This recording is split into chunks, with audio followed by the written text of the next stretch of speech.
The dust from the overturned wagon settled slowly in the autumn air of Wheatland, Wyoming, revealing a woman sprawled across the dirt road like a fallen monument, her substantial frame creating a shadow that stretched toward the wooden boardwalk where a crowd had already begun to gather. It was October of 1878, and the afternoon sun cast long golden rays across the main street, illuminating the scene with an almost theatrical quality that made what happened next all the more unforgettable.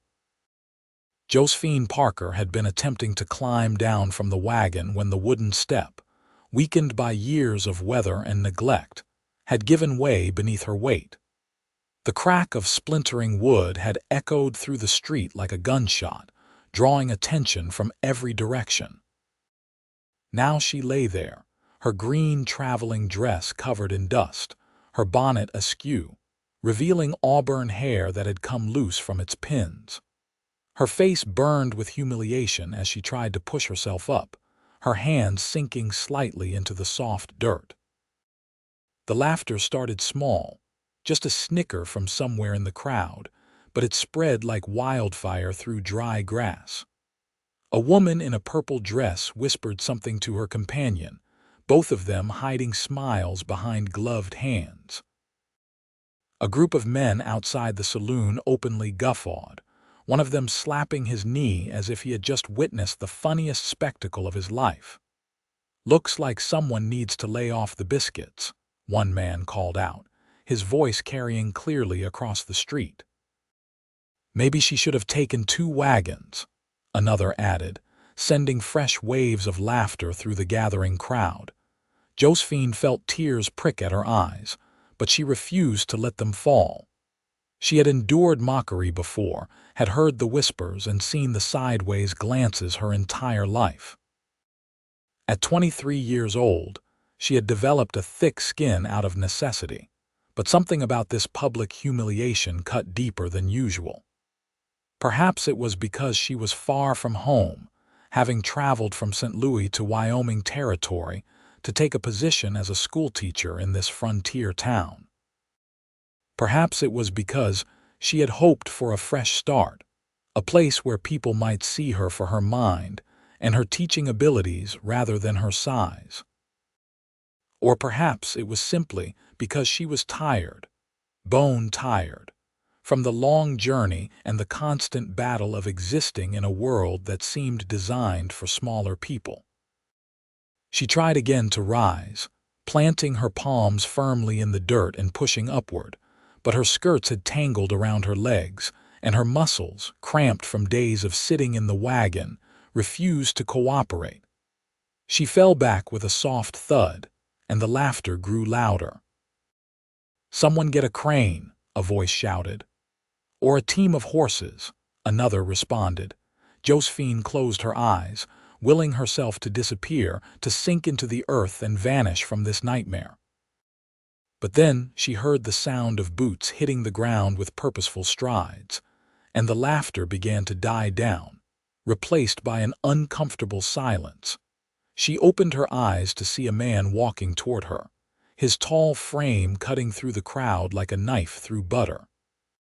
He wore dusty brown trousers, a dark vest over a cream-colored shirt, and a black hat that shadowed his face. His boots were worn but well-made, and a bandana hung loosely around his neck. As he got closer, she could see his face more clearly, strong-featured with a square jaw covered in several days' worth of stubble, and eyes that were a startling shade of blue-gray, like storm clouds over the plains.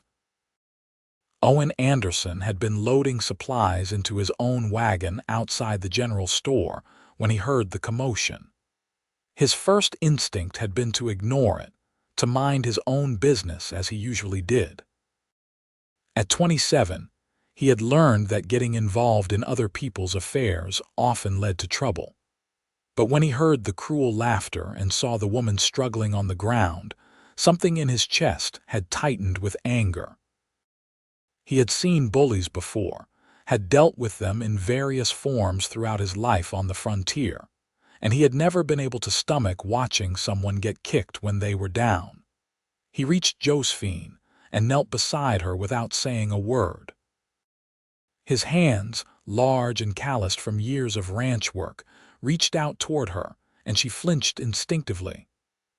"I am going to help you up," he said quietly, his voice a low rumble that somehow cut through the noise of the crowd. It was not a question but a statement of fact, delivered with such calm certainty that Josephine found herself nodding. He positioned himself carefully, one hand supporting her back, the other reaching for her arm. "On three," he said. "1, 2, 3. He lifted with his legs, using proper leverage and his considerable strength, and Josephine found herself rising smoothly to her feet.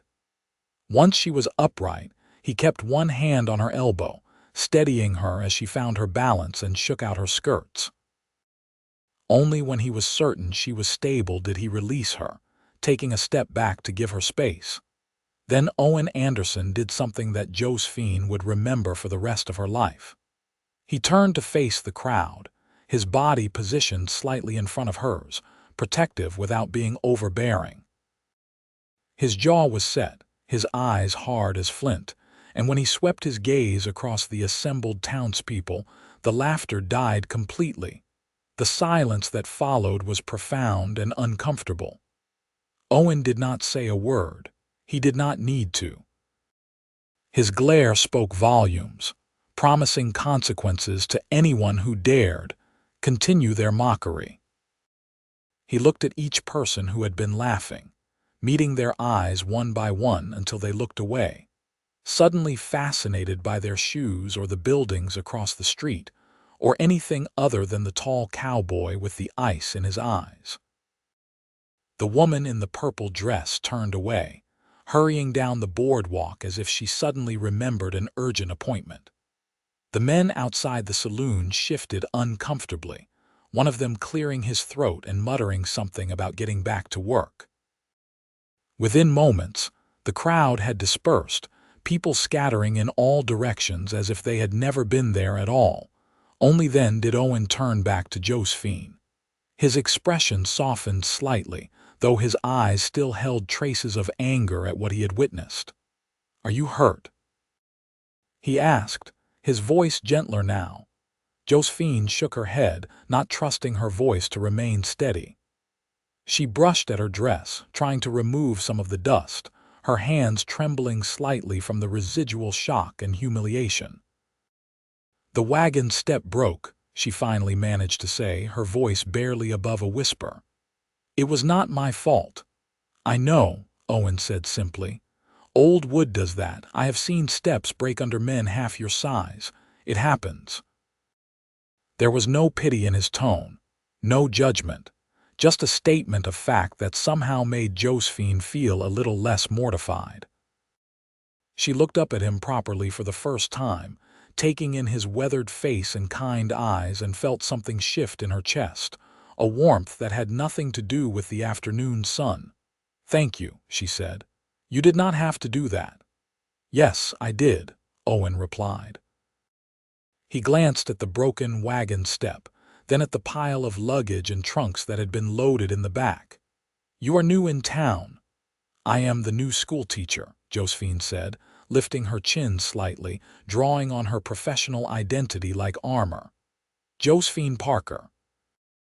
I arrived on the morning stage and hired this wagon to bring my belongings to the schoolhouse." "Owen Anderson," he said, touching the brim of his hat in greeting. "I have a ranch about 5 miles outside of town. That schoolhouse is on the east edge near the church." "Yes, that is what I was told in my correspondence with the town council." Owen looked at the wagon again, his expression thoughtful. "This wagon is not going to make it. That step was probably the first thing to go, but I can see the whole frame is weak." "You are lucky it did not collapse entirely on the way here." Josephine felt a fresh wave of anxiety wash over her. "But I need to get my things to the schoolhouse.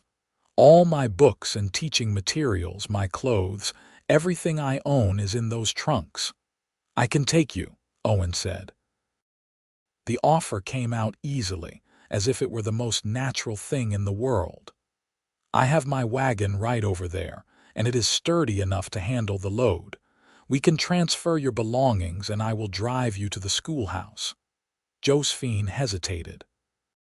She had been raised with strict ideas about propriety, about accepting help from strange men, about putting herself in potentially compromising situations. But she was also practical, and the truth was that she had few options. The wagon she had hired was clearly unsafe. She knew no one else in town, and she needed to get settled before school began on Monday morning. "I would appreciate that very much," she said finally, "but I insist on compensating you for your time and trouble." Owen waved a hand dismissively. "No need. Consider it a welcome to Wheatland. Besides, I was heading in that direction anyway. I have business with Reverend Thomas at the church."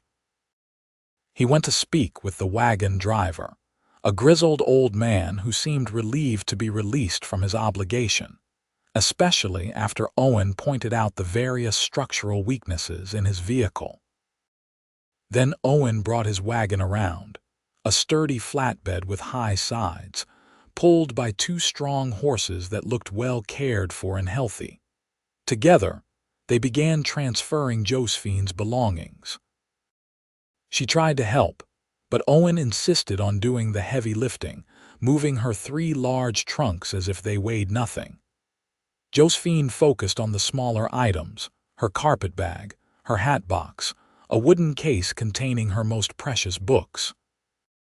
As they worked, she found herself stealing glances at him, noticing the way his muscles moved beneath his shirt, the efficiency of his movements, the care he took with her possessions.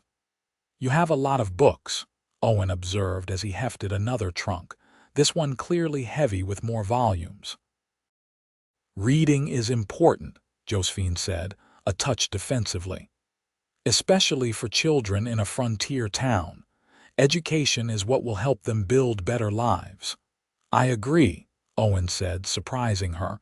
"I did not mean it as criticism. My mother was a teacher back in Ohio before we moved west. She always said that books were treasures more valuable than gold because they could not be stolen, and once you had read them, the knowledge was yours forever." "Your mother sounds like a wise woman." She was.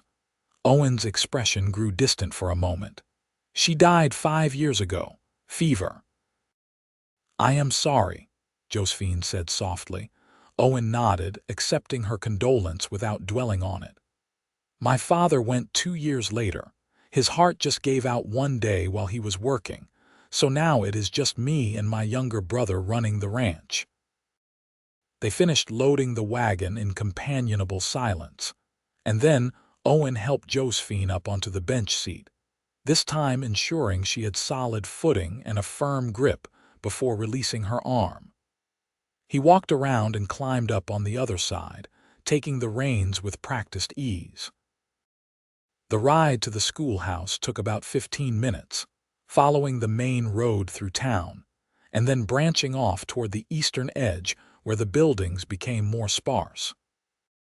Josephine used the time to study her new home, taking in the false-fronted buildings, the wide dirt streets, the mixture of rough log structures and newer frame buildings that spoke to a town in transition from frontier outpost to established community. "How long have you lived here?" she asked Owen. "About 8 years now. We came in 1870, right after the railroad started pushing through. My father saw opportunity in supplying beef to the railroad camps and the forts. He was right, too.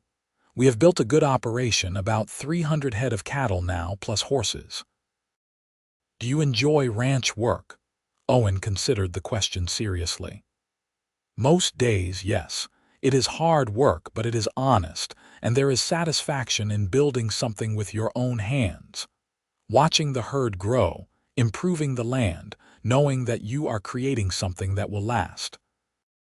But I will admit, winters can be brutal, and there are days when I wonder what it would be like to do something else." "Like what?" He glanced at her, a slight smile playing at the corners of his mouth. "That is the question, is it not? I am not educated like you. I can read and write and do figures well enough, but I never went beyond basic schooling. My skills are all practical: riding, roping, branding, breaking horses, fixing fence. Not much call for that except on a ranch." "Those are valuable skills," Josephine said firmly. "Not everyone is meant for books and classrooms. The world needs people who can do the hard physical work that keeps society running." That is a generous way of looking at it. They fell silent as the schoolhouse came into view. It was a simple structure, white painted wood with a small bell tower, standing next to a neat white church with a proper steeple. Behind the schoolhouse was a smaller building, which Josephine knew from her correspondence was the teachers' quarters. Owen pulled the wagon to a stop in front of the small house. It was modest, just 2 rooms from what Josephine could see, with a small porch and shuttered windows. But it looked solid and well-maintained, and there was even a small garden plot on one side, currently empty but ready for planting come spring. "It is not much," Owen said, "but the town takes care of its teachers. The roof is sound, and there is a good stove inside for heat and cooking." "It looks perfect," Josephine said honestly. After weeks of travel and uncertainty, the sight of her own home, however small, filled her with relief and something like joy. Owen helped her down from the wagon and then went to open the door, which was unlocked. He stepped inside first, checking to make sure everything was in order, then held the door for her. The interior was simple but clean. The front room served as a combined kitchen and sitting area, with a black iron stove against one wall, a small table with 2 chairs, a rocking chair near the window, and open shelves for storage.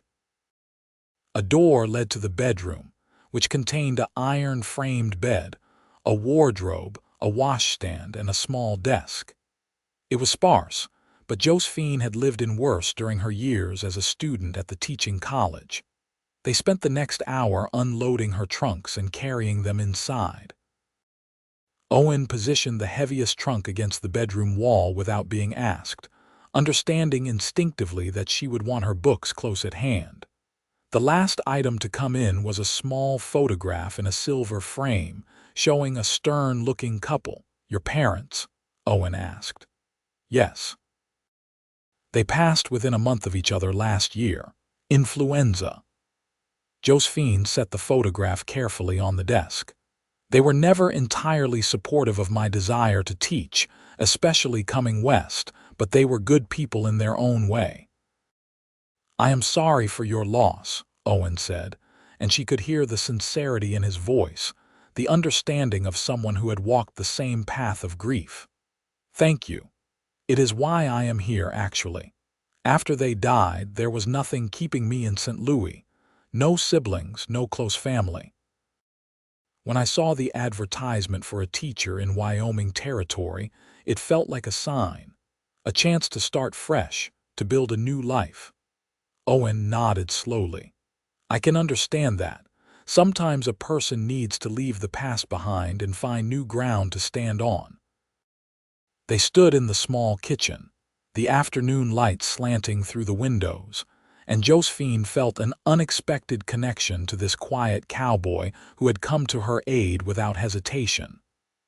There was something solid about him, something trustworthy that made her want to know him better. "Would you like some coffee?" she asked, then immediately felt foolish. "Oh, but I have not even unpacked yet, and I do not know if there is coffee or if the stove works, or—" Owen held up a hand, his eyes crinkling with amusement. "I tell you what. Let me go check on that business with the Reverend, and then I will come back with some supplies from the general store. Coffee, bread, maybe some eggs and bacon. You cannot start your new life without proper provisions." "You have already done so much," Josephine protested, but Owen was already heading toward the door. "I will be back within the hour," he said. And before you argue, consider it a loan if it makes you feel better. You can pay me back once you get your first month's salary from the town." He left before she could protest further, and Josephine found herself smiling despite her exhaustion. She moved to the window and watched him climb back onto his wagon, his movements economical and sure. As he drove away, she felt a flutter of something in her chest that she had not felt in a very long time, if ever. Interest, attraction, hope. She shook her head at her own foolishness. The man had simply been kind, nothing more. He probably helped people all the time. She should not read anything into his actions beyond common decency. Still, as she began unpacking her belongings, she found herself listening for the sound of wagon wheels, anticipating his return.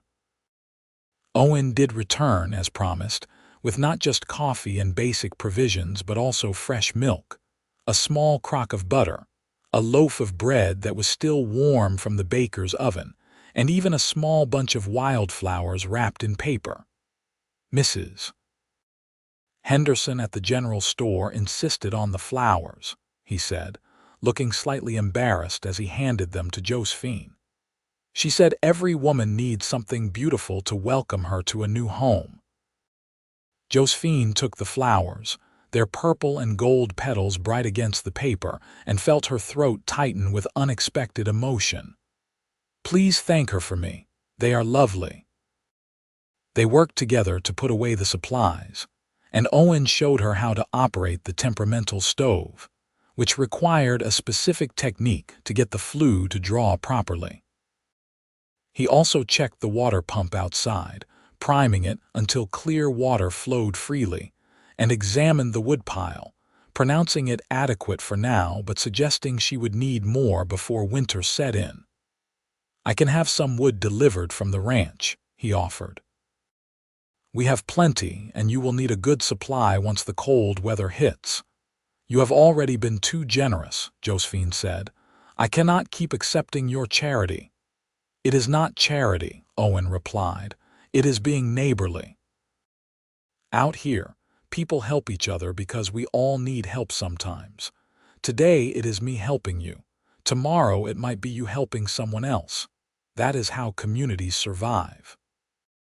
He accepted a cup of coffee before he left, sitting at the small table and discussing practical matters like where to buy fresh eggs, which shopkeepers were honest, and which ones would try to overcharge a newcomer, and what to expect from the Wyoming winter. Josephine found herself relaxing in his company, appreciating his straightforward manner and the way he treated her as an equal, never once making reference to her size or appearance. When he finally took his leave, tipping his hat and promising to check on her in a few days to make sure she was settling in properly, Josephine stood on her small porch and watched until his wagon disappeared from view. Then she went back inside, placed the wildflowers in a jar of water, and allowed herself to acknowledge the truth. She was very much looking forward to seeing Owen Anderson again. The next few days passed in a whirlwind of activity. Josephine threw herself into preparing the schoolhouse, cleaning the desks, organizing her books, preparing lesson plans for students she had not yet met. The town council had provided a list of 23 children, ranging in age from 6 to 14, who were expected to attend. She met with Reverend Thomas, a kindly man in his 50s with a gentle manner and a genuine enthusiasm for education. He introduced her to several families in the area, and while Josephine detected some of the same judgment in their eyes that she had encountered her entire life, most people were polite, even welcoming. On Saturday afternoon, Owen returned with a wagon load of split wood. His younger brother was with him, a lanky young man of 19 with the same blue-gray eyes but a more open, eager expression. "This is Oliver," Owen introduced him. He insisted on coming to meet the new teacher. Oliver hopped down from the wagon with youthful energy and swept off his hat. "Pleased to meet you, Miss Parker." Owen told me about what happened when you arrived. I am sorry people were so cruel. Folks can be thoughtless sometimes." Josephine appreciated his directness, even as she felt the familiar flush of embarrassment. "Thank you. Your brother was very kind to help me." "That is Owen," Oliver said with obvious affection. "Always helping someone. Last month he rode 20 miles in a storm to help the Johnsons deliver a breached calf. Nearly caught pneumonia for his trouble." "Oliver," Owen said warningly, but there was no real heat in it. The brothers worked efficiently, stacking the wood in the small shed behind the house until it was filled to capacity. Josephine tried to help, but they waved her off, so she instead made coffee and sandwiches, which they accepted gratefully when the work was done. Sitting on her small porch in the autumn sunshine, eating simple food and listening to the brothers joke with each other, Josephine felt more at home than she had in months. Oliver was easy to like, full of stories about ranch life and the various characters in the area. Owen was quieter but added his own observations, usually with a dry humor that made Josephine laugh. "You should come to church tomorrow," Oliver said suddenly.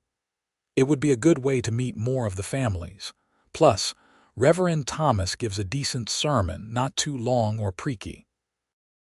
Josephine glanced at Owen, trying to gauge his reaction to his brother's suggestion.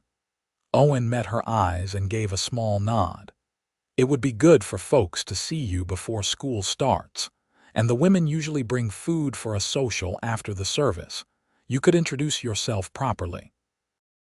"Then I will be there," Josephine agreed, though the thought of facing the crowd again made her stomach clench with anxiety. Sunday morning dawned clear and crisp, with a hint of the coming winter in the air.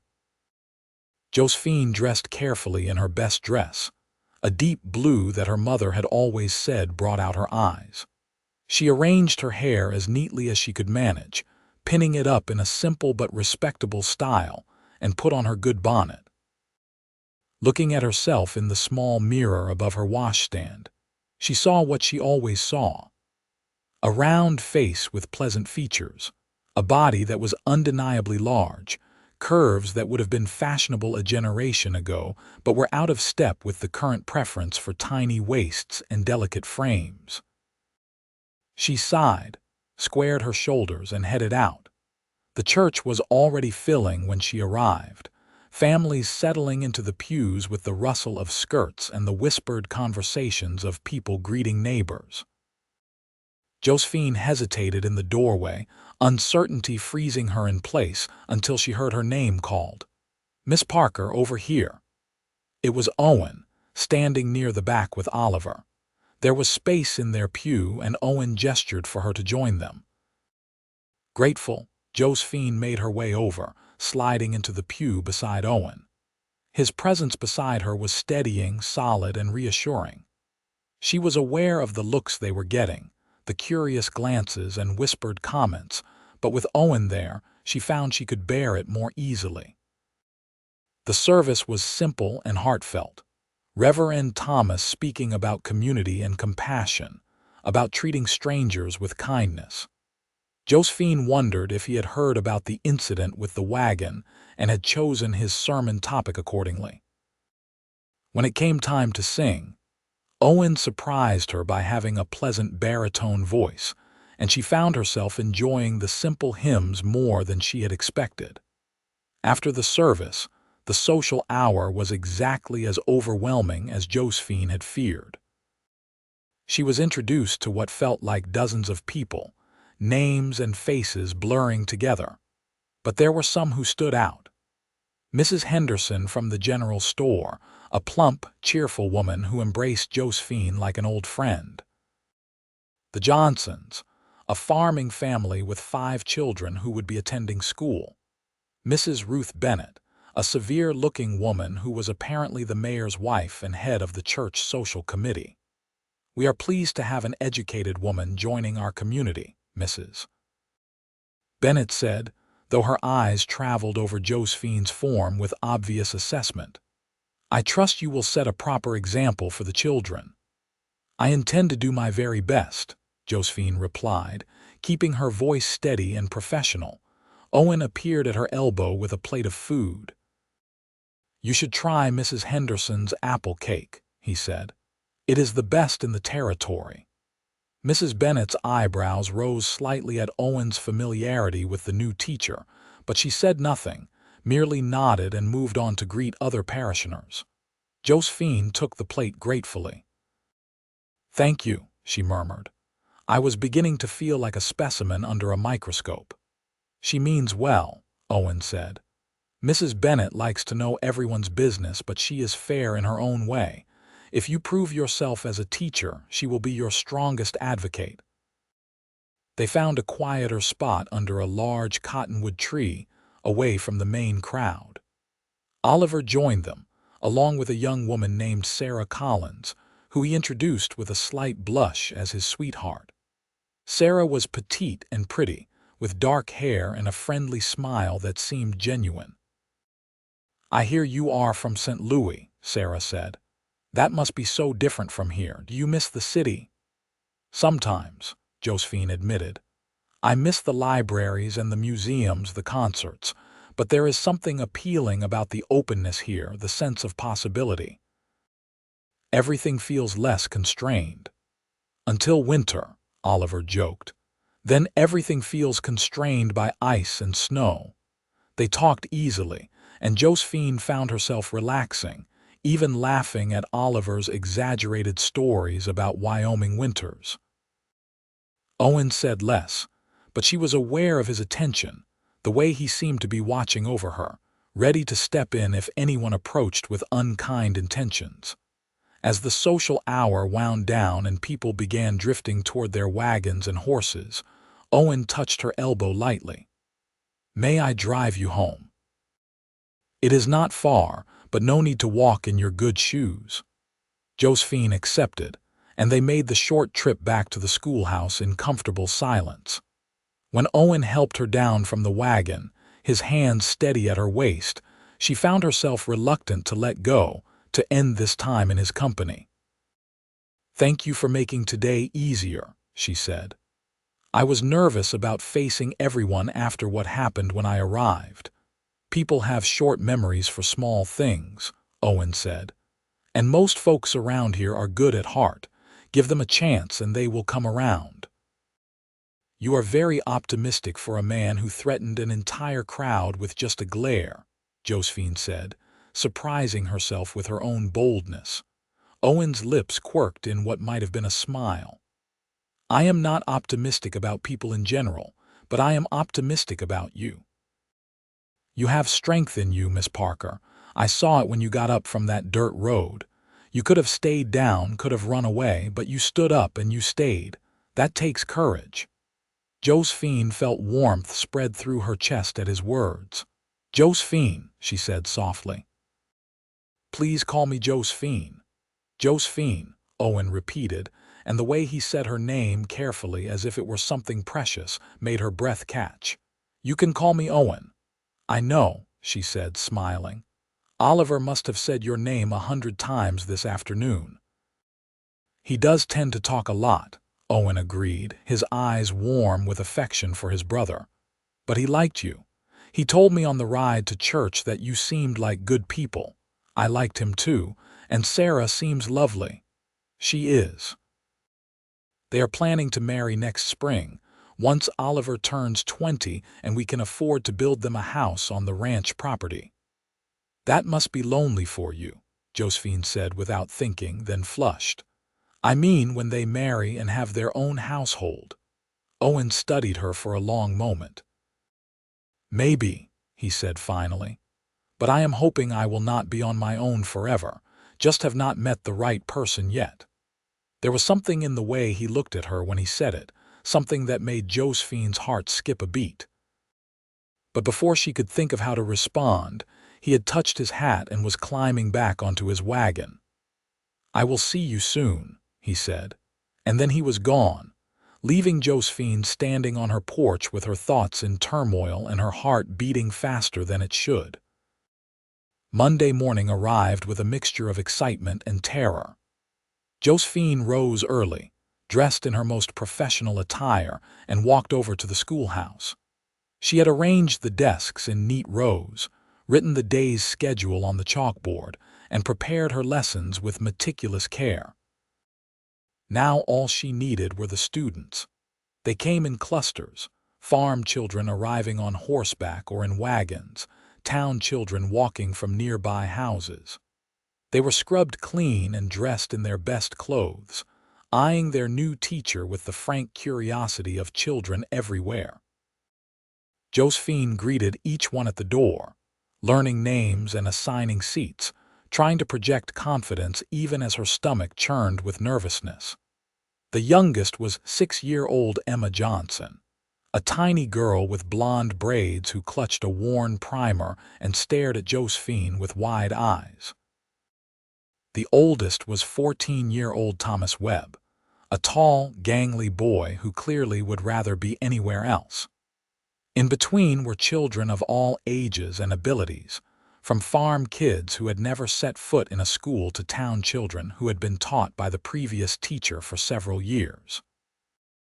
Josephine began the day with introductions, having each child stand and tell the class their name, age, and something they hoped to learn this year. The responses ranged from the enthusiastic to the sullen, but she treated each one with equal seriousness, making notes about who seemed eager and who might need extra encouragement. When it came time to assess their abilities, she discovered a wide range of skill levels. Some of the older children could read and write competently, while others struggled with basic letters. Mathematics was similarly varied. It was clear she would need to divide her time carefully, creating lessons that could engage multiple levels at once. The day passed in a blur of activity. There were minor crises. 2 boys who got into a scuffle during recess, a girl who burst into tears when asked to read aloud, a younger child who had an accident and needed to be cleaned up and reassured. But there were also victories. Seeing a struggling reader sound out a new word, watching a child's face light up during a science demonstration, hearing genuine laughter during a geography lesson about faraway places. By the time she dismissed the students at 3 o'clock, Josephine was exhausted but pleased. It had gone well, better than she had dared hope. The children had been generally well behaved, and those who had tested her boundaries had responded to firm but fair correction. She felt she had made a good start. She was erasing the chalkboard when she heard the schoolhouse door open. Turning, she saw Owen leaning against the doorframe, hat in hand. "How was your first day?" he asked. "Exhausting," Josephine admitted, setting down the eraser, "but good. The children are wonderful, even the challenging ones. I think we will do well together." "I never doubted it," Owen said. He stepped into the room, his eyes taking in the orderly desks, the books neatly shelved, the colorful maps on the walls. "You have made this place look like a real school." "It is a real school," Josephine said, but she was pleased by the compliment. "I brought you something," Owen said, and she noticed for the first time that he was carrying a package wrapped in brown paper. He set it on her desk. "Open it." Curious, Josephine untied the string and folded back the paper. Inside was a book, but not just any book. It was a beautiful leather-bound volume of poetry, its pages edged in gold. She lifted it carefully, running her fingers over the embossed cover. "Owen, this is too much," she began, but he shook his head. "I was in Cheyenne last week on business, and I saw it in a bookshop window. The proprietor said it was a collection of American poets. I thought you might enjoy it, and that maybe you could share some of the poems with your students." Josephine opened the book, breathing in the scent of leather and paper. Inside the front cover, in careful handwriting, was an inscription. "For Josephine, who brings light to young minds. Owen." She felt tears prick at her eyes and blinked them back, overwhelmed by the thoughtfulness of the gift. "This is beautiful, thank you." "You are welcome," Owen said quietly. They stood there for a moment, the afternoon light slanting through the windows, the schoolhouse quiet around them. Then Owen cleared his throat. "I was wondering if you might like to go for a ride on Saturday. There is a place I would like to show you if the weather holds." A ride. Josephine's heart leapt even as practical concerns crowded her mind. "I am not certain I am dressed for riding, and I have not been on a horse in years." "We will take the wagon," Owen said quickly. "I just thought you might enjoy seeing more of the area. There is a canyon about an hour's ride from here, beautiful this time of year with the aspens turning gold. We could bring a picnic lunch." A picnic. Just the two of them. Josephine knew she should probably decline, should worry about propriety and what people might say. But looking into Owen's hopeful eyes, she found she did not care. "I would love that," she said. Saturday arrived with perfect autumn weather, the sky a brilliant blue and the air crisp but not cold. Owen arrived mid-morning with his wagon freshly cleaned and a picnic basket secured in the back. Josephine had dressed in her most practical dress, a brown wool that was warm but allowed for movement, and had brought a shawl in case the temperature dropped. They headed west from town, following a trail that wound through grasslands dotted with sage and occasional stands of cottonwoods. Owen pointed out landmarks as they went. A rock formation that looked like a sleeping giant, a creek where antelope came to drink, the distant mountains that marked the edge of the Laramie Range. "How did you end up in Wyoming?" Josephine asked, genuinely curious about his history. "My father had the wandering spirit," Owen explained, his hands easy on the reins. "We lived in Ohio where he worked in a mill, but he always talked about going west, about having his own land and being his own boss." When he heard about the railroad construction and the opportunities in Wyoming territory, he convinced my mother to make the move. Oliver was just 11 and I was 19, old enough to help build something. "Was your mother happy about the move?" Owen considered this. "I think she would have been happy anywhere as long as we were all together.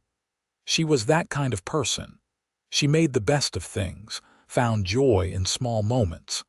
She taught me and Oliver our letters using whatever materials she could find.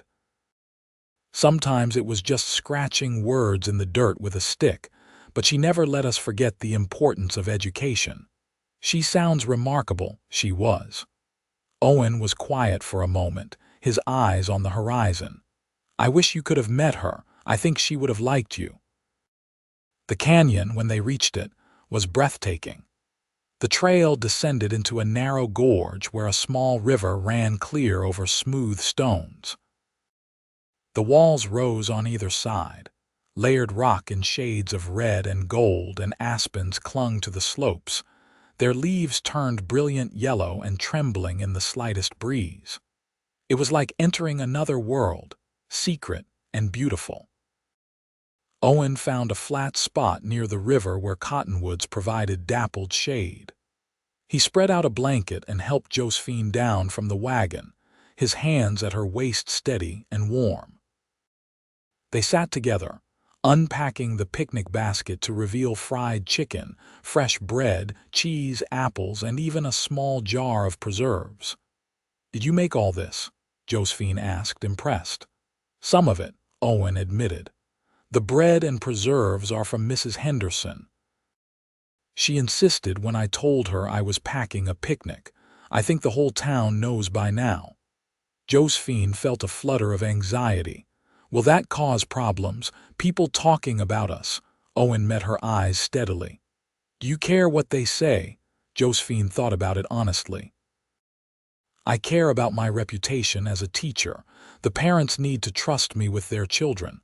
But beyond that," she shook her head, "I have spent too much of my life worrying about what other people think.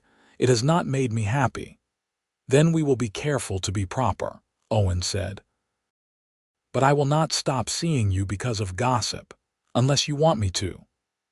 "I do not want you to." Josephine said softly. They ate slowly, talking about everything and nothing. Owen told her about the ranch, about his hopes to expand the herd and maybe start breeding horses seriously.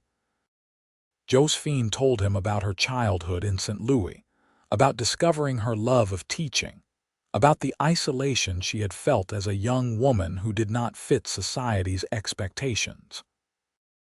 "I was always the largest girl in my class," she said, surprised at her own willingness to discuss something she usually kept hidden.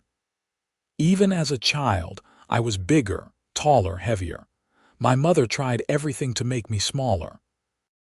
Restricted diets, corsets laced so tight I could barely breathe, tonics and treatments that were supposed to curb my appetite.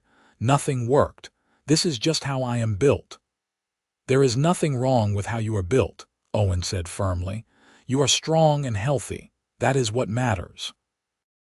Society does not agree with you. Society is often wrong." Owen picked up a flat stone and sent it skipping across the river's surface. "I grew up watching my mother struggle because she was educated and opinionated, traits that many people thought improper in a woman. My father loved her for those very qualities, but she faced constant criticism from neighbors who thought she should be more docile, more domestic. She used to say that the world tries to make everyone fit into the same small box, and the happiest people are the ones who refuse to fold themselves up to fit." Josephine felt something loosen in her chest, a tension she had carried for so long she had forgotten it was there. "Your mother was very wise. She had her moments." Owen turned to look at Josephine, his expression serious. "I want you to know something. When I saw you on the ground that day being mocked by those people, I did not help you because I felt sorry for you. I helped you because what they were doing was wrong, and because I could see in your eyes that you were stronger than any of them. I have thought about you every day since then, Josephine. Not because I pity you, but because I admire you." Josephine's breath caught. "Owen, I know we have not known each other long," he continued. "And I know I am just a rancher with rough hands and limited prospects, but I would very much like to court you properly if you would allow it." Josephine felt tears sting her eyes, but they were tears of joy, of relief, of hope. "Yes," she said. "Yes, I would like that very much." Owen's face broke into a wide smile, transforming his usually serious expression. He reached out and took her hand, his calloused fingers gentle around hers. They sat like that for a long time, hands clasped, listening to the river and the wind in the aspens, feeling the beginning of something that could grow into forever. The weeks that followed were some of the happiest of Josephine's life. She threw herself into teaching with renewed energy, finding creative ways to engage her students and help even the most struggling readers make progress. The children responded to her patient encouragement and genuine enthusiasm, and she began to hear from parents that their sons and daughters were excited about school in a way they had not been before. Owen visited regularly, always with some excuse, bringing firewood, checking on a loose board he had noticed on the porch, delivering fresh eggs from the ranch. They were scrupulously proper in public, but in private moments, sitting on her porch in the evenings or walking along the creek on Sunday afternoons, they talked for hours, learning each other's histories and dreams. Josephine learned that Owen had a wry sense of humor that emerged when he was comfortable, that he loved to read but was self-conscious about his limited education, that he had a gift with horses and could gentle the most skittish animal with patience and kindness. She learned that his father's death had hit him harder than he liked to admit, leaving him with a sense of responsibility for the ranch and for Oliver that sometimes felt overwhelming. Owen learned that Josephine had a sharp mind and a sharper wit, that she could recite poetry from memory and discuss philosophy and history with the ease of someone who had spent years in academic pursuits. He learned that beneath her professional demeanor was a woman who laughed easily, who had a tender heart for any creature in distress, who dreamed of one day writing her own book about teaching methods. He learned that she still carried scars from years of being told she was wrong, too much, unacceptable, and he made it his quiet mission to help her see herself as he saw her. Brilliant, beautiful, worthy. As autumn deepened into early winter, their relationship deepened too. Owen taught Josephine to shoot, setting up tin cans behind her house and patiently correcting her stance until she could hit the targets more often than not. Josephine read to Owen in the evenings, sharing her favorite poems and stories, delighting in the way his face would soften as he listened. They attended church socials together, and while there was gossip, as Owen had predicted, most of it seemed to be positive. People commented on what a handsome couple they made, how well-suited they seemed. There were challenges, of course. Mrs. Bennett expressed concern that a courting teacher might not be fully focused on her duties, though she backed down when Reverend Thomas pointed out that Josephine's students were thriving under her instruction. A few of the unmarried men in town, who had apparently hoped to court the new teacher themselves, made snide comments about Owen swooping in before anyone else had a chance. And there was still the occasional cruel remark about Josephine's size, though these became rarer as people got to know her and respect her work. The first snow came in late November, transforming Wheatland into a winter wonderland. Josephine watched her students play in the schoolyard during recess, building snowmen and having snowball fights, and felt a contentment she had never known before. She had a place here, a purpose, people who valued her, and she had Owen. He came to see her the evening after the first snow, riding through the drifts on his big bay horse. His face was serious when she opened the door, and for a moment, Josephine felt a spike of fear that something was wrong. "Come in," she said quickly. "You must be frozen." Owen stepped inside, snow dusting his hat and shoulders. He removed his gloves and hat, setting them carefully on the table, but he seemed nervous in a way she had never seen before. "Owen, what is it?" Josephine asked, concern sharpening her voice. "Is Oliver all right? Has something happened at the ranch?" "Everyone is fine," Owen assured her quickly. "The ranch is fine. I needed to talk to you." He took a deep breath and Josephine waited, her heart pounding. Owen reached into his coat pocket and pulled out a small box. Her breath stopped entirely. "I know this might seem fast," Owen said, his voice steady despite the emotion in his eyes. "We have only known each other for a few months, but I have never been more certain of anything in my life. Josephine, you are the smartest, kindest, strongest woman I have ever met. You make me want to be a better man. You make me laugh, you challenge me to think differently, you bring light into my days. I love you, Josephine Parker. I love you with everything I am." He opened the box, revealing a simple gold band with a small diamond. "This was my grandmother's ring. My mother gave it to me years ago, told me to save it for the woman I could not imagine living without. That woman is you, Josephine. Will you marry me?" Josephine felt tears streaming down her face, but she was smiling, her heart so full it felt like it might burst. "Yes," she said, her voice breaking. "Yes, Owen, yes."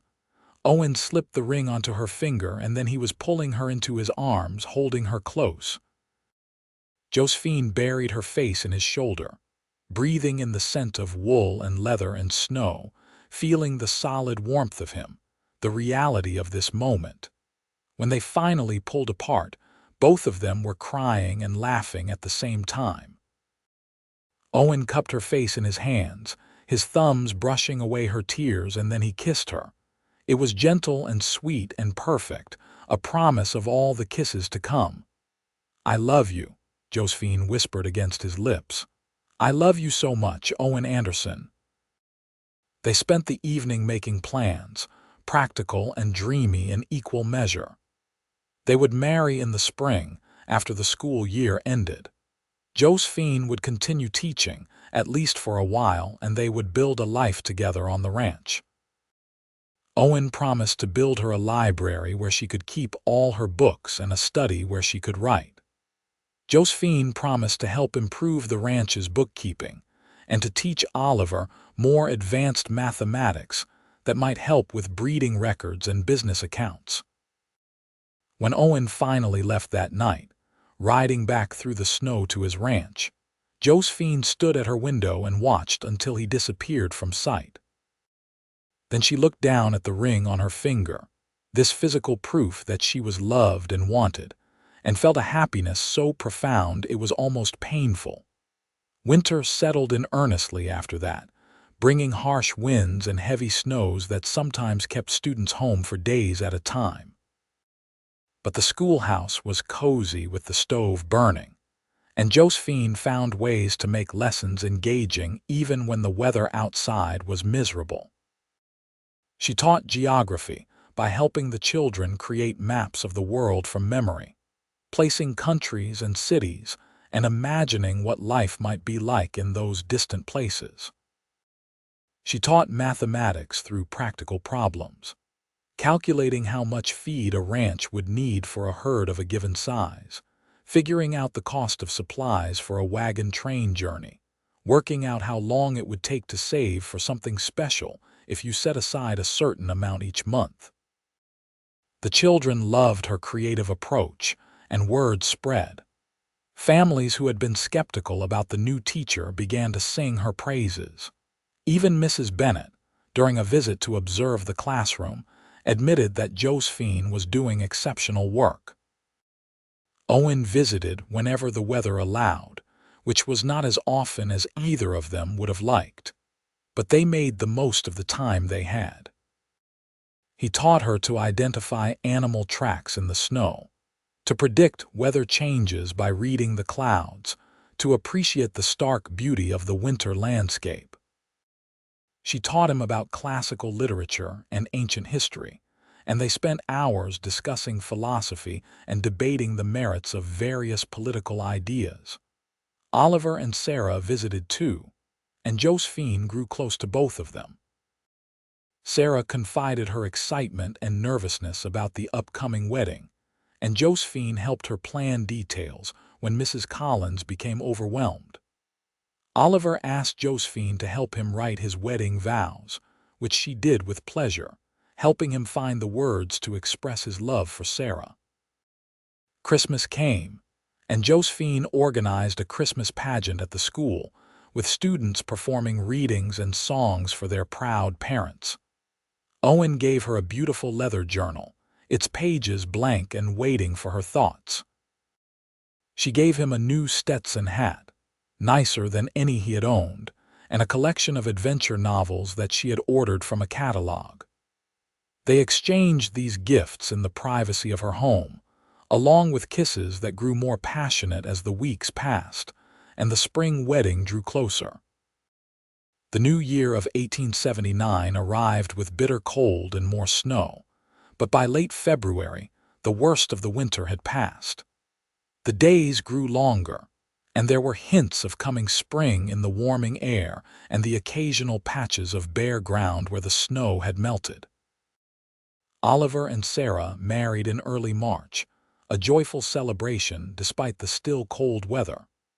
The church was packed with well-wishers, and the reception afterward featured music and dancing and enough food to feed the entire town.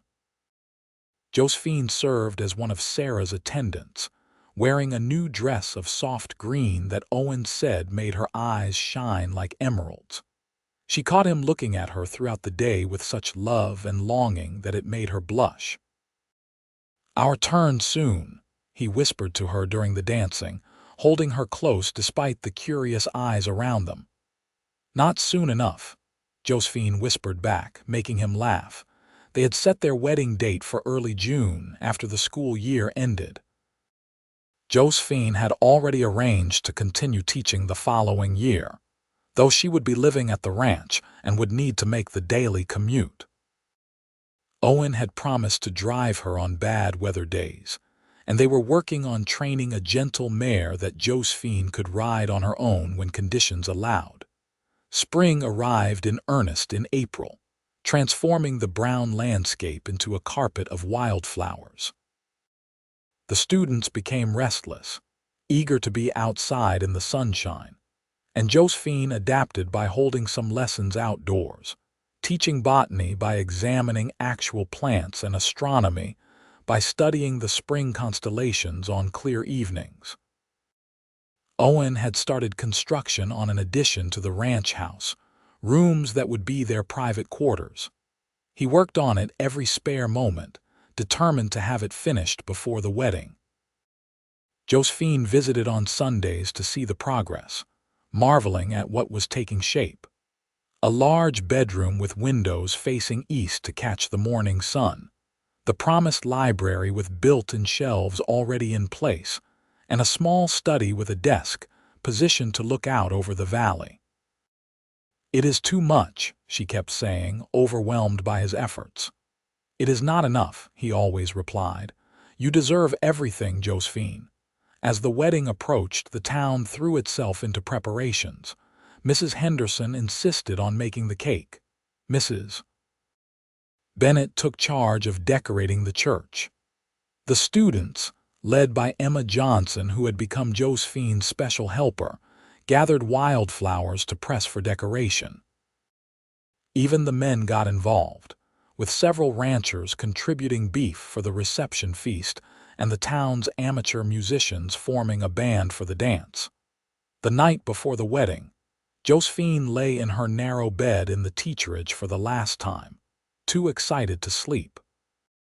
Tomorrow she would become Mrs. Owen Anderson. Tomorrow her new life would truly begin.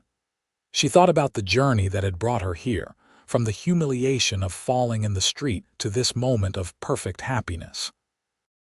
She thought about Owen, about the way he had stood up for her when she needed a defender, the way he had seen past her size to the person she was, the way he loved her with such steady, unwavering devotion. She had not known, when she boarded that stage in St. Louis, that she was traveling toward her destiny. She had only known she was running from a past that felt too small and too painful. But Wyoming had given her everything she had not dared to dream of: a purpose, a community, and a love that felt like coming home. The wedding day dawned clear and beautiful, the June sky a brilliant blue and the air warm with the promise of summer.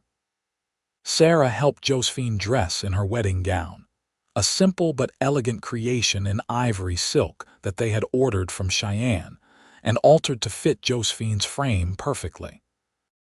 Sarah arranged Josephine's hair in an elaborate updo, weaving in small white flowers, and stepped back to admire her work.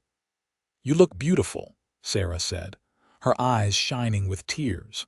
Josephine looked at herself in the mirror and, for perhaps the first time in her life, believed it. She did look beautiful, not despite her size, but simply beautiful, period. Happy and radiant and ready to marry the man she loved. The church was packed when she arrived, every pew filled with people who had become her friends and neighbors over the past 8 months. But Josephine only had eyes for Owen, standing at the altar in his best suit, his eyes locked on her as she walked down the aisle. He looked at her like she was the most precious thing in the world, and Josephine felt her heart swell with so much love she thought she might float away. Oliver stood beside his brother as best man, grinning widely. Sarah was already in place as matron of honor, dabbing at her eyes with a handkerchief. Reverend Thomas performed the ceremony, speaking about love and commitment, about the sacred bond of marriage and the responsibility of building a life together. But Josephine barely heard the words. She was lost in Owen's eyes, in the feel of his hands holding hers, in the profound rightness of this moment. When it came time for the vows, Owen's voice was steady and clear. "I, Owen Anderson, take you, Josephine Parker, to be my lawfully wedded wife. I promise to love you, honor you, and cherish you all the days of my life. I promise to be your partner, your protector, and your friend. I promise to build a life with you filled with laughter and love, to support your dreams and celebrate your victories, to stand by you in hard times and rejoice with you in good times. You are my heart, Josephine, and I am yours from this day forward. Josephine's voice trembled with emotion as she repeated her own vows. I, Josephine Parker, take you, Owen Anderson, to be my lawfully wedded husband. I promise to love you, honor you, and cherish you all the days of my life. I promise to be your partner, your helper, and your friend. I promise to build a home with you filled with warmth and joy, to support your work and celebrate your successes, to stand by you through every challenge and every triumph. You saved me, Owen, in more ways than you know, and I will spend the rest of my life showing you how grateful I am that you saw me when I needed to be seen. I love you with all that I am. Owen slipped a simple gold band onto her finger, and she did the same for him. Then Reverend Thomas pronounced them husband and wife, and Owen kissed her as the congregation erupted in applause and cheers.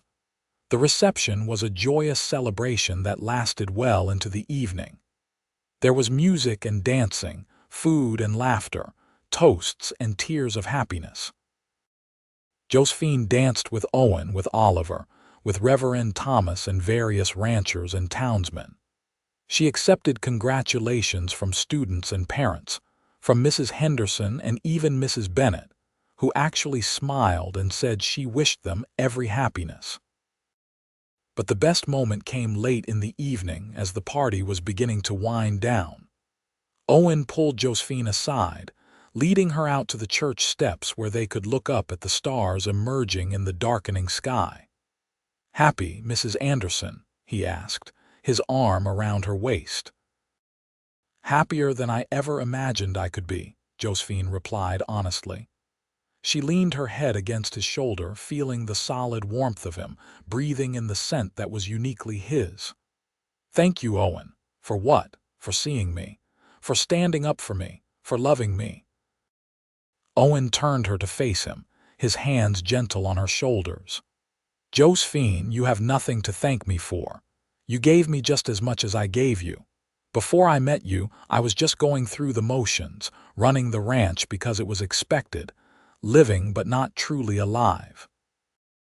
You brought color and joy and purpose to my life. You made me remember that there is more to existence than just surviving. You made me want to be better, to do more, to build something meaningful. I should be thanking you." "Then let us just agree to be grateful for each other," Josephine said, smiling up at him. "I can agree to that," Owen said, and kissed her again as the stars shone down on them and music drifted from the church hall and their future spread out before them like a promise waiting to be fulfilled. They spent their wedding night in a room at Wheatland's only hotel, a luxury that Owen insisted on even though the ranch was less than an hour away. It was their first time truly alone together, and both of them were nervous despite their love and commitment. But tenderness won out over awkwardness, and they came together with a sweetness and passion that felt like the natural culmination of everything that had come before. Afterward, lying in Owen's arms, Josephine felt a completeness she had never known. This was where she belonged. This was home. The next morning, they rode out to the ranch together, Josephine riding the gentle mare that Owen had trained for her. The ranch house looked beautiful in the morning light, and the addition that Owen had built was even more impressive than Josephine remembered. Oliver and Sarah had moved into the original house temporarily to give Owen and Josephine privacy, but the plan was to build Oliver and Sarah their own place by next spring. Josephine settled into ranch life with surprising ease. She continued teaching, making the daily ride into town, or accepting Owen's offers to drive her when weather was poor, or she had particularly heavy materials to transport. The commute, gave her time to think and plan lessons, and she found she enjoyed the rhythm of moving between two worlds, the intellectual stimulation of the schoolhouse and the practical, physical work of the ranch. She helped Owen with bookkeeping and correspondence, improving the ranch's organization and helping to secure better prices for their cattle. She tended a large garden, growing vegetables and herbs that supplemented their diet and gave her satisfaction. She even learned to help with some of the ranch work, proving surprisingly adept at gentling young horses and treating minor injuries in the livestock.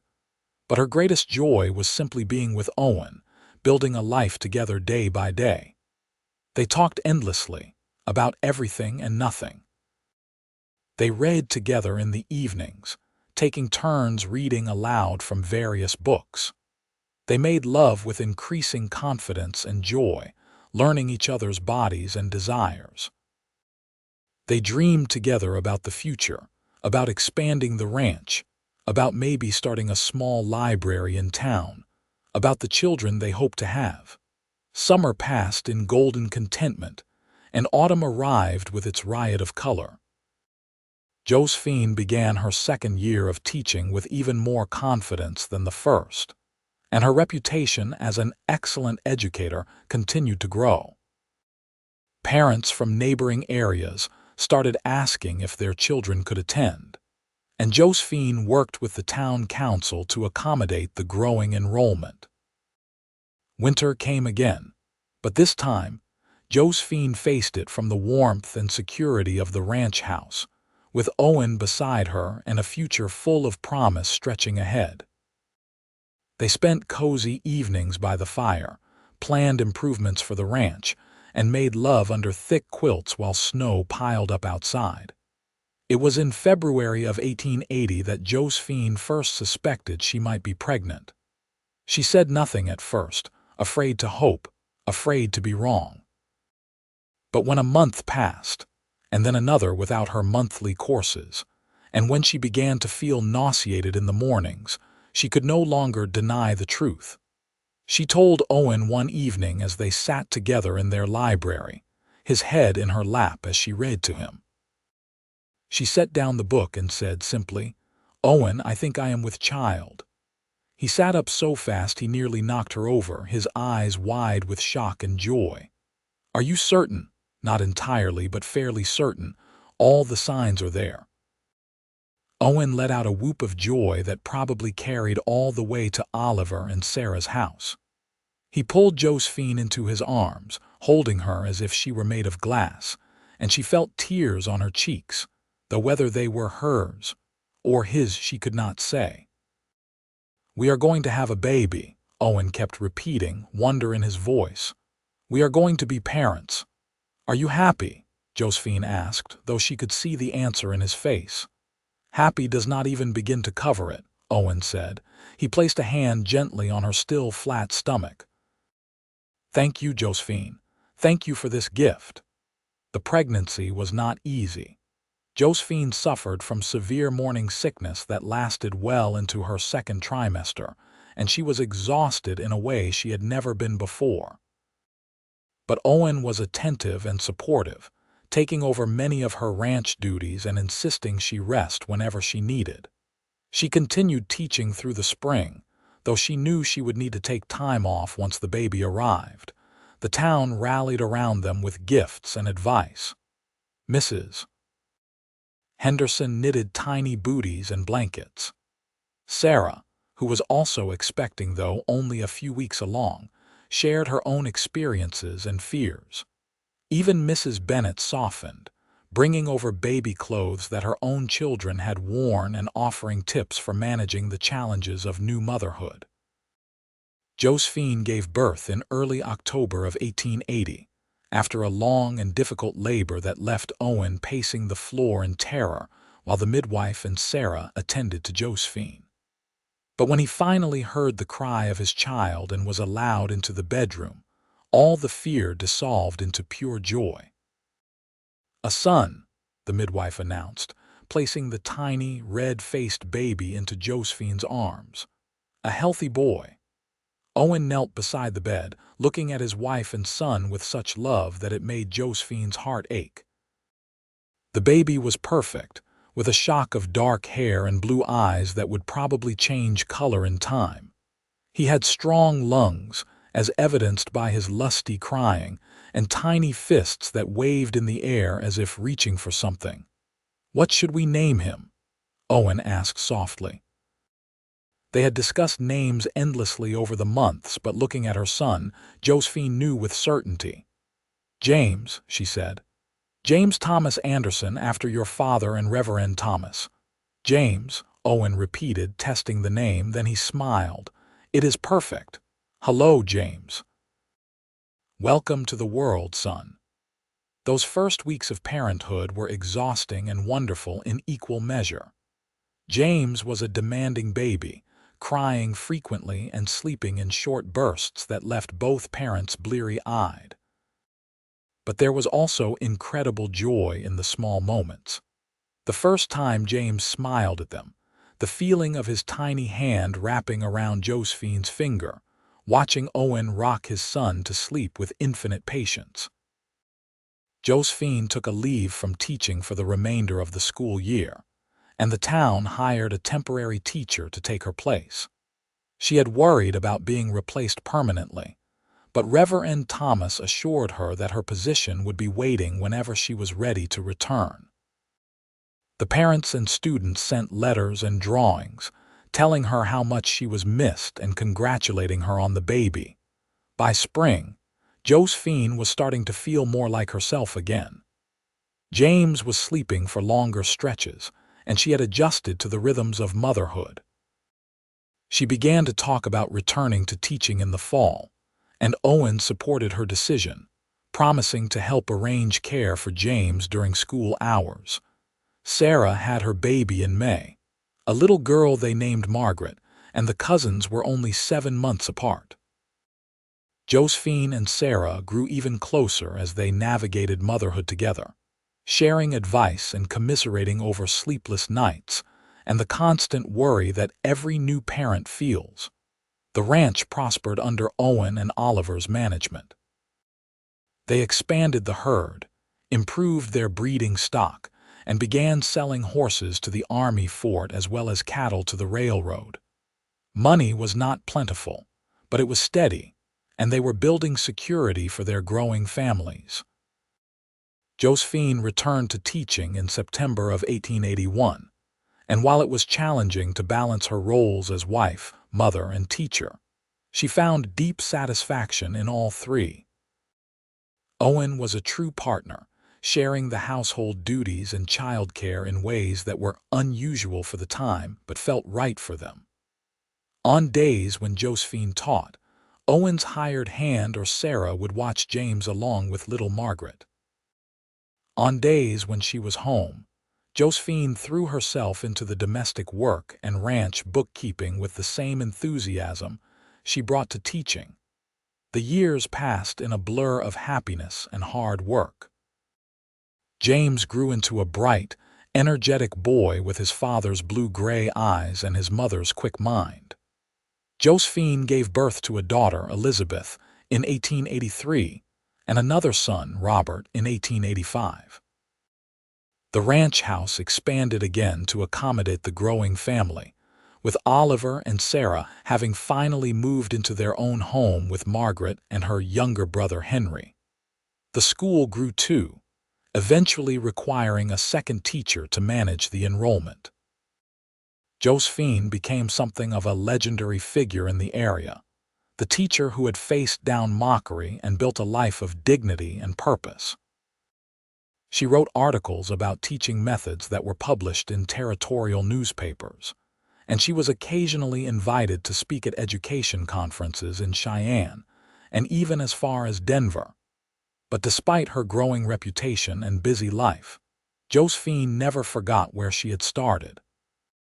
She made a point of welcoming new arrivals to Wheatland, especially women who seemed lost or uncertain. She stood up to bullies whenever she encountered them, whether they were children in her classroom or adults in the town. and she made sure her own children understood the importance of kindness, of seeing people for who they truly were rather than what they looked like. Owen remained her rock, her partner, her love. Their passion for each other never dimmed, even as the years added gray to Owen's hair and lines to both their faces. They still read together in the evenings, still talked for hours about everything under the sun, still made love with the same tenderness and fire they had discovered on their wedding night. In the autumn of 1895, on their 16th wedding anniversary, Owen took Josephine back to the canyon where he had proposed.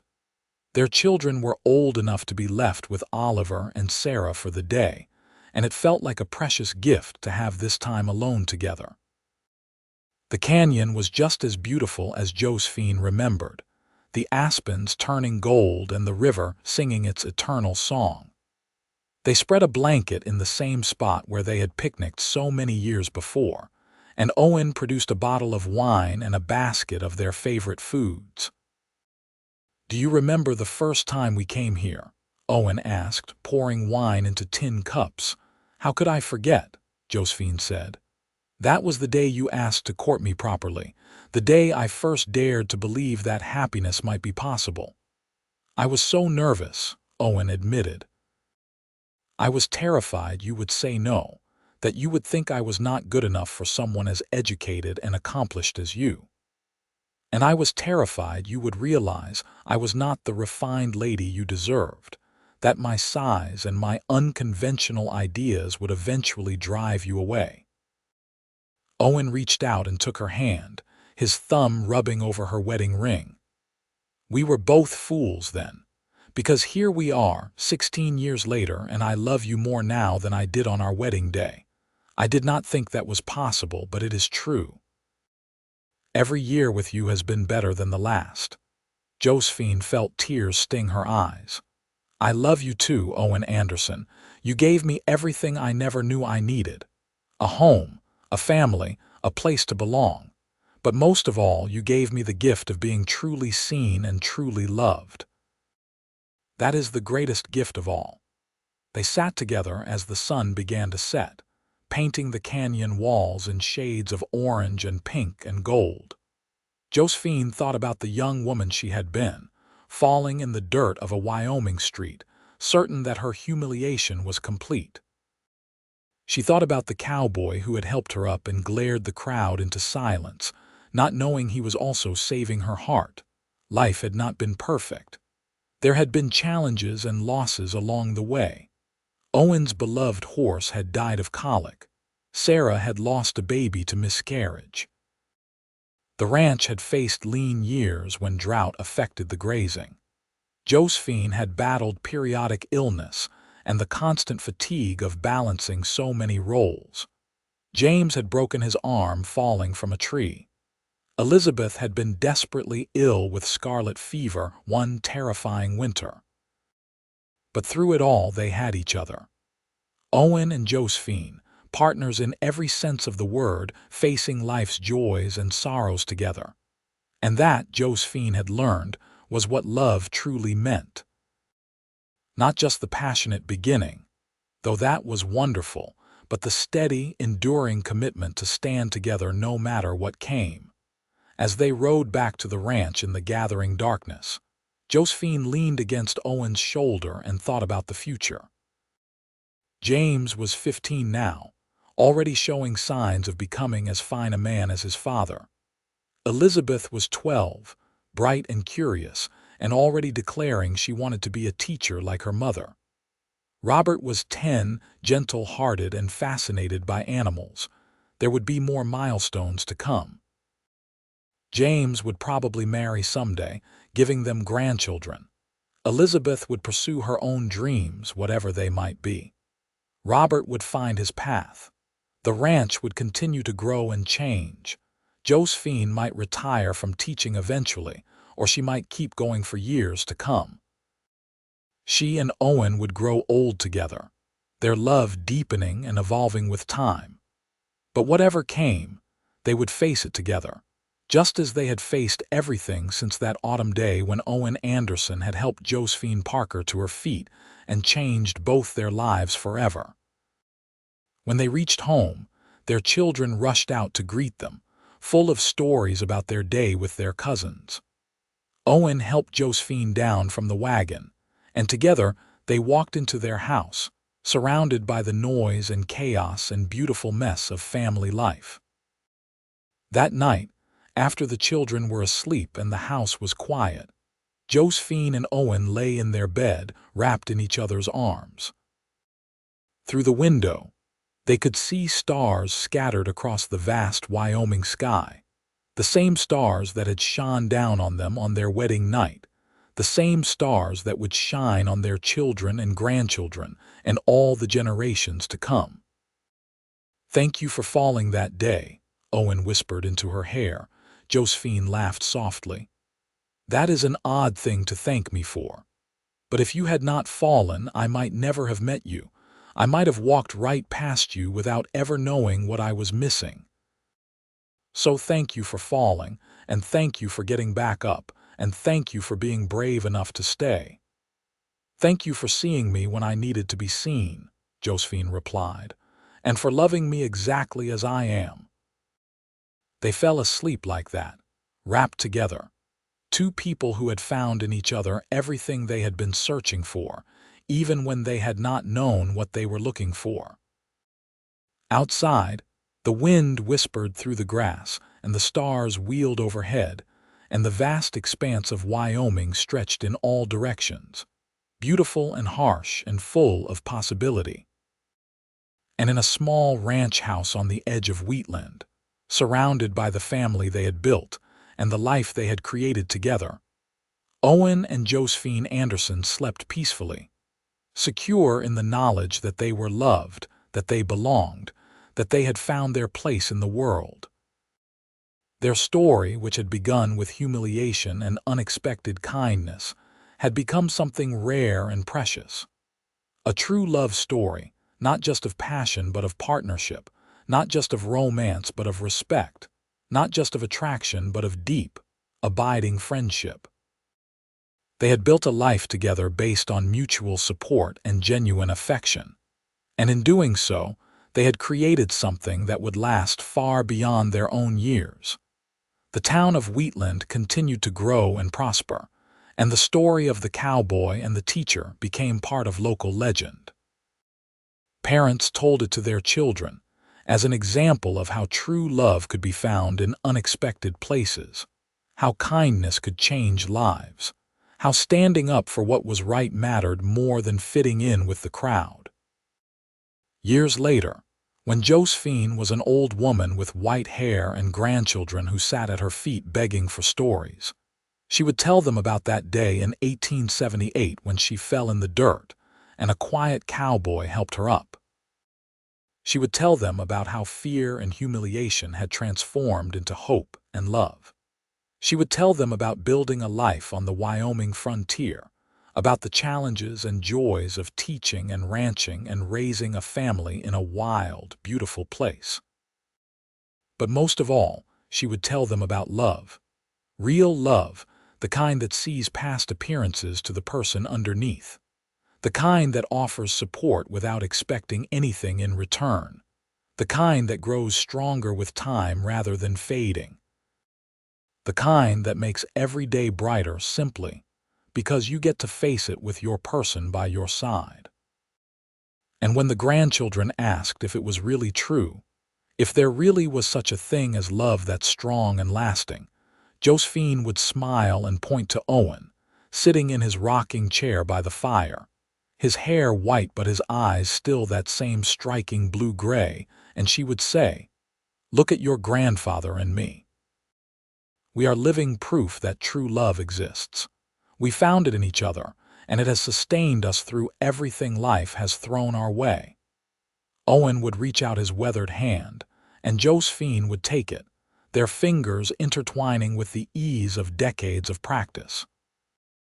And the grandchildren would see the look that passed between them, a look of such profound love and understanding and contentment, and they would believe. They would believe in love, in kindness, in the possibility of finding your person even in the most unexpected circumstances. They would believe that standing up for others mattered, that defending the defenseless could change lives, that a single moment of courage could ripple outward in ways you could never anticipate.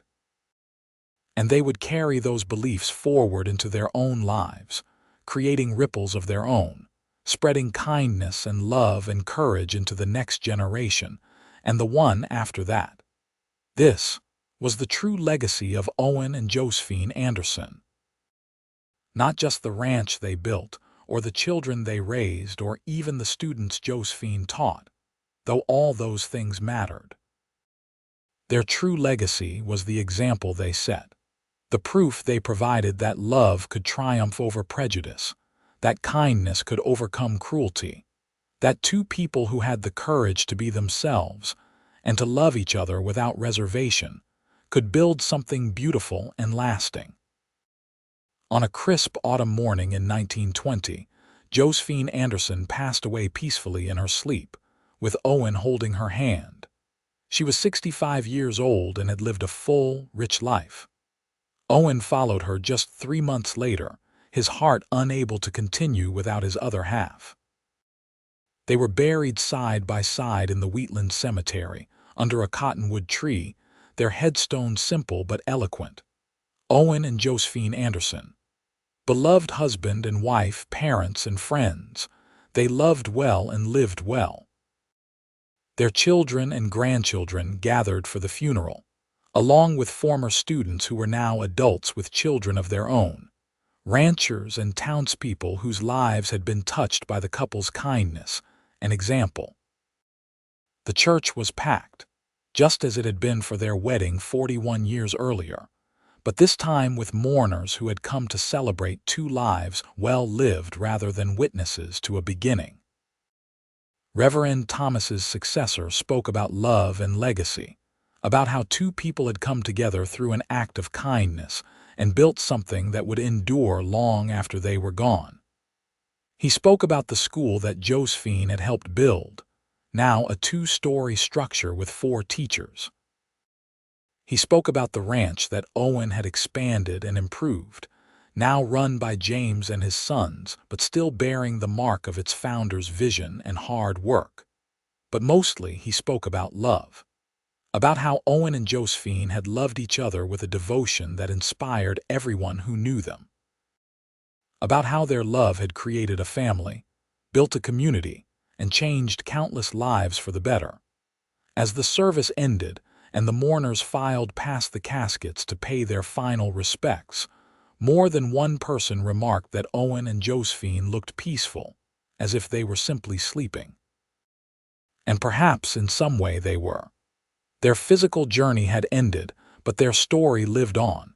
It lived on in the students Josephine had taught, many of whom had gone on to become teachers themselves, spreading her methods and philosophy to new generations. It lived on in the ranch that continued to thrive, a testament to Owen's vision and hard work. It lived on in their children and grandchildren, who carried forward the values of kindness, courage, and unconditional love that they had learned from their parents and grandparents. And it lived on in the story itself, told and retold over the years, changing slightly with each telling but always maintaining its essential truth. That a woman mocked for her size at a wagon stop had been helped up by a cowboy who glared the crowd silent, and from that single moment of courage and kindness, a love story for the ages had been born. In the decades that followed, Wheatland grew from a frontier town into a modern community, but the story of Owen and Josephine Anderson remained. It was taught in the schools as local history. It was referenced in sermons about the power of kindness. It was whispered by young lovers who looked at the headstone under the cottonwood tree and promised each other that they would love as deeply and truly as the cowboy and the teacher had loved. And on autumn days when the leaves turned gold and the wind whispered through the grass, when the light slanted just right across the cemetery, Some people swore they could see two figures walking hand in hand among the headstones, as real as memory and as eternal as love itself. The story of Owen and Josephine Anderson was not a fairy tale. It was better than that. It was real. Two imperfect people who found each other at exactly the right moment, who chose love over fear, who built a life together based on mutual respect and genuine affection, who proved that the best love stories are not about grand gestures and dramatic declarations, but about showing up for each other day after day, year after year, through good times and bad, in sickness and in health, until death finally parted them. And even death could not truly part them, because their love had become part of the land itself, woven into the fabric of the community they had helped build, living on in the hearts and minds of everyone whose lives they had touched.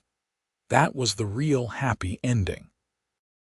Not a single moment of triumph, but a lifetime of love. Not a fairy tale conclusion, but a legacy that would endure for generations. Owen and Josephine Anderson had lived and loved, and in doing so had created something beautiful and lasting that would never truly die. Their story was complete. Their journey was finished. But the love they had shared, the example they had set, the kindness they had shown, and the courage they had demonstrated lived on, inspiring others to stand up for the defenseless, to see past appearances to the person underneath, to believe in the possibility of true love, and to build lives of meaning and purpose. And that, perhaps, was the greatest love story of all.